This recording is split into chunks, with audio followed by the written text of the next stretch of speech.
Hello everyone, welcome you all and learn today's with Dr. Minoti Srivastava. Hope you all are fine and safe and using your time in good things.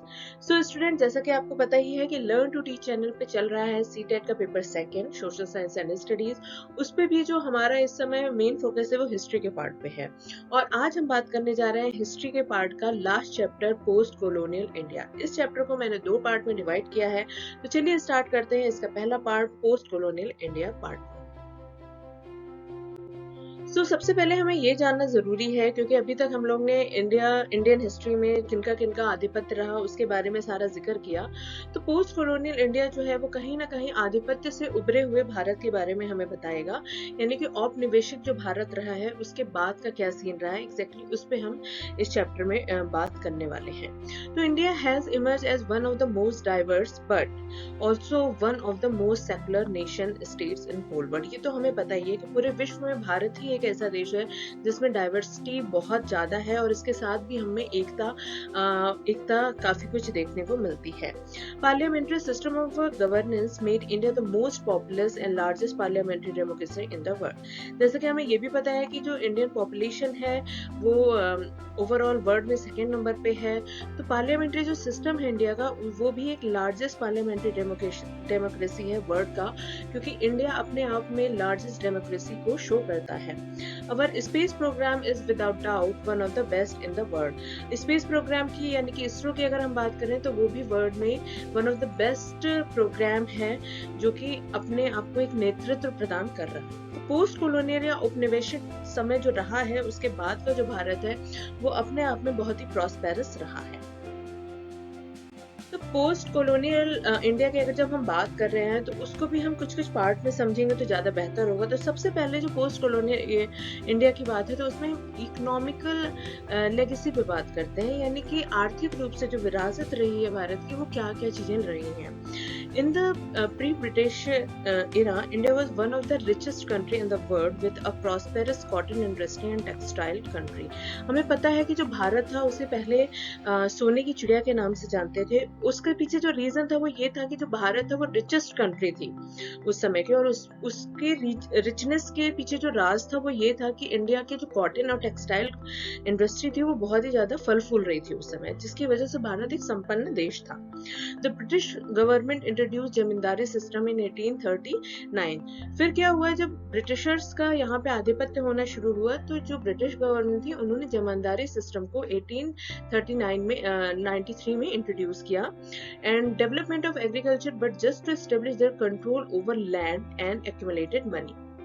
और साथ ही साथ इन्होंने agriculture को develop करना शुरू किया और उसके पीछे जो राज था वो ये था कि इसके ऊपर यानी कि जो एग्रीकल्चर हो रहा था या जमींदारी सिस्टम थी उसके थ्रू ये कहीं ना कहीं लैंड के ऊपर या जो एक्यूमुलेशन ऑफ मनी था उस पर ये कंट्रोल कर सके, इसलिए उन्होंने इस चीज को इंट्रोड्यूस किया।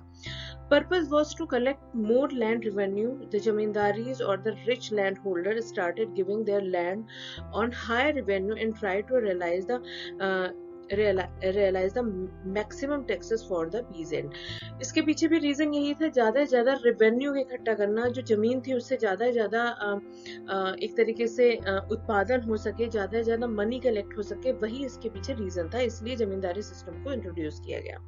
This increase the demand of British good in Indian market. क्योंकि अब ये सारी चीजें महंगी होती जा रही थी तो इंडिया का जो मार्केट था वो अपने आप में कहीं ना कहीं ज्यादा महंगा होता जा रहा था और इसकी वजह से जो ब्रिटिश गुड्स थे उनकी जो डिमांड थी वो इंडियन मार्केट में, क्योंकि वो सस्ते थे इसलिए उनकी जो डिमांड थी वो बढ़ने लगी and made the Indian made good less in demand. और इसीलिए भारत द्वारा जो निर्मित सामान थे उनकी डिमांड धीरे धीरे कम होने लगी।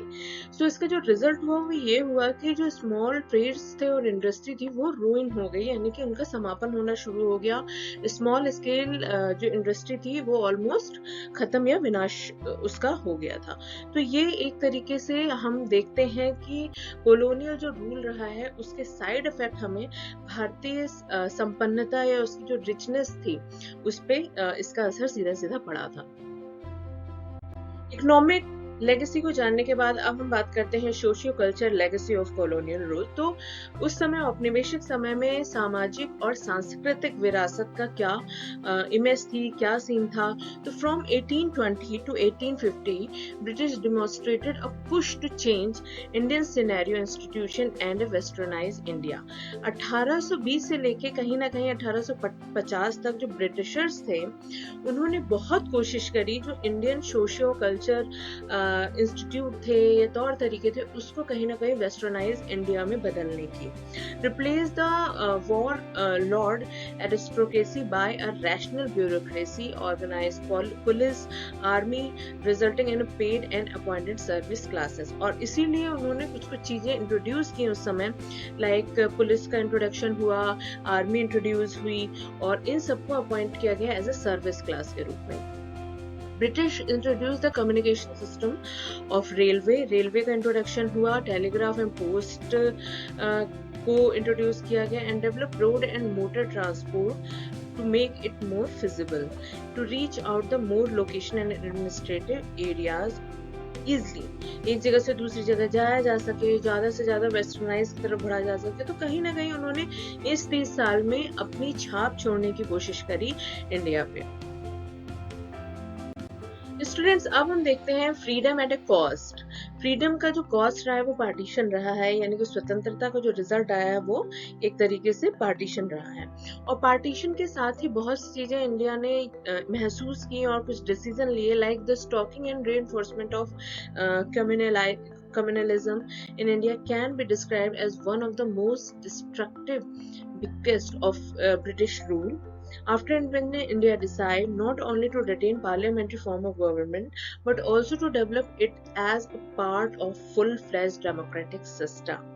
स्वतंत्रता के बाद अल्टीमेटली जो भारत था उसका ये डिसीजन था कि जो डेमोक्रेसी होगी या लोकतंत्र होगा वो एक फुल फ्लैश फॉर्म में होगा और ये कहीं ना कहीं वर्ल्ड की ओवरऑल एक one of the biggest democracy के रूप में सामने आएगा। और साथ ही साथ भारत जो था उसने ब्रिटिश लेगेसी की बहुत सी चीजों को अपनाया, like social, political, cultural, economic and administrative aspect को इसने अपनाते हुए एक नया स्वरूप इंडिपेंडेंट इंडिया का अपने आप में व्याप्त किया। तो स्टूडेंट, ये आज हमने हिस्ट्री के पार्ट जो है हमारा सीटेट में उसका लास्ट चैप्टर स्टार्ट किया है, उसका पार्ट 1 आज हमने कंप्लीट किया है, पोस्ट कॉलोनियल इंडिया। ये चैप्टर अभी कंप्लीट नहीं हुआ है, इसका सेकंड पार्ट भी हम जानेंगे और साथ ही साथ इसके एमसीक्यूज को भी सॉल्व करेंगे।